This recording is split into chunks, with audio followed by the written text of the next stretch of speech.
I just got done playing with elephants and I'm back at my hotel. I'm gonna give you a tour. This is the Shangri-La, and this is a king room.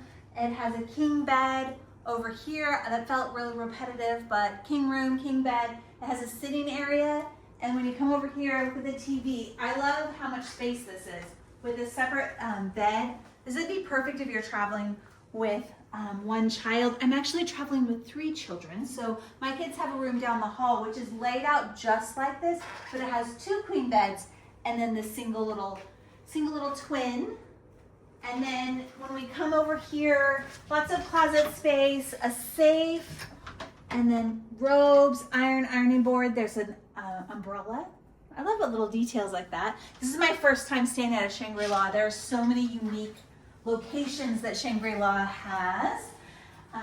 Tub, shower, double sinks, lots of little amenities. Like I love that they do the toothbrushes, just in case you forgot, toothpaste.